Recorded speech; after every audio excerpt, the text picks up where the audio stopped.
দুধ পান করে ঘুমিয়ে পড়তেন। আর উটনির দিকে চেয়ে দেখতে পাই সেগুলোর স্তন দুধে পরিপূর্ণ হয়ে গেছে। বিবি হালিমা বলেন, আমার স্বামী উটনির দুধ দহন করলেন এবং আমরা তৃপ্তির সাথে তা পান করে সারা রাত আরামে কাটালাম। দীর্ঘদিন পর এটাই প্রথম রাত্রি যাতে আমরা শান্তিতে ঘুমিয়ে পড়লাম।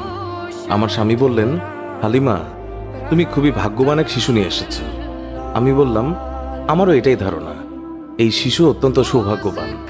বিবি হালিমা আরও বললেন, মক্কা থেকে ফেরার পথে শিশু মুহাম্মদকে কোলে নিয়ে যে দুর্বল বাহনটিতে চলতে লাগলাম, মুহাম্মদ রাসূলুল্লাহ সাল্লাল্লাহু আলাইহি ওয়াসাল্লামের বরকতে বাহনটি এত দ্রুত চলল যে সবার বাহনকেই হার মানালো।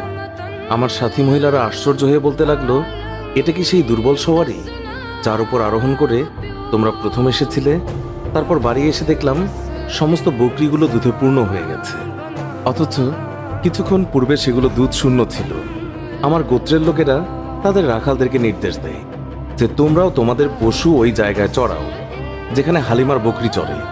কিন্তু তা তো চারণ ক্ষেত্রের বিশেষত্ব ছিল না, বরং গায়েবী মদদ এবং বরকতের মধ্যে তা নিহিত ছিল। তা ওই সমস্ত লোক কোথায় পাবে? এইভাবে আমরা প্রায় তার বরকতের ঘটনাবলী প্রত্যক্ষ করতাম। হযরত হালিমা বর্ণনা করেছেন, তিনি কখনো শিশু মুহাম্মদকে উলঙ্গ অবস্থায় রাখতেন না। সেই রূপ করলেই তিনি চিৎকার করে কাঁদতেন। যতক্ষণ পর্যন্ত তার শরীরের উপর চাদর টেনে না দেয়া হতো ততক্ষণ তিনি ক্রন্দন থামাতেন না। হালিমা বলেন, যেদিন থেকে আমি জানতে পারলাম শিশু মুহাম্মদ সাল্লাল্লাহু আলাইহি ওয়াসাল্লাম উলঙ্গ থাকতে পছন্দ করেন না, সেই দিন থেকে আর কখনো তাকে উলঙ্গ রাখেনি। তার দেহ আবৃত করে রাখার জন্য সর্বদাই সজাগ থাকতাম। হযরত আব্বাস বিন আব্দুল মুত্তালিব রাদিয়াল্লাহু তাআলা আনহু বর্ণনা করেছেন, তিনি রাসূলুল্লাহ সাল্লাল্লাহু আলাইহি ওয়াসাল্লামকে বলেছেন, আপনার নবুয়তের একটি মাত্র নিদর্শন ছিল আমার ইসলাম গ্রহণের কারণ। তা হলো, তিনি দেখলেন রাসূলুল্লাহ সাল্লাল্লাহু আলাইহি ওয়াসাল্লাম শৈশব অবস্থায় আঙ্গুলি সংকেতে চাঁদকে ইশারা করেছেন। রাসূলুল্লাহ সাল্লাল্লাহু আলাইহি ওয়াসাল্লামকে যেই দিকেই তার আঙ্গুলি ফেরাচ্ছিলেন, চাঁদও ঠিক সেই দিকেই আসা যাওয়া করছিল। রাসূল এবং নবী হওয়ার এই একটি উজ্জ্বল প্রমাণ।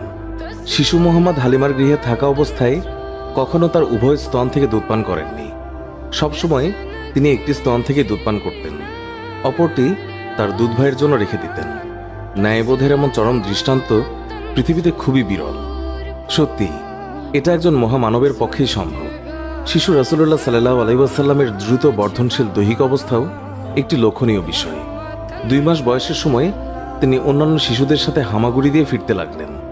3 মাসের সময় দেয়াল ধরে হাঁটতে লাগলেন। যখন তার বয়স মাত্র 5 মাস, তখন বিনা অবলম্বনে হাঁটতে শিখলেন। 7 মাস বয়সের সময় তিনি ফিরতে লাগলেন এবং মাত্র 8 মাস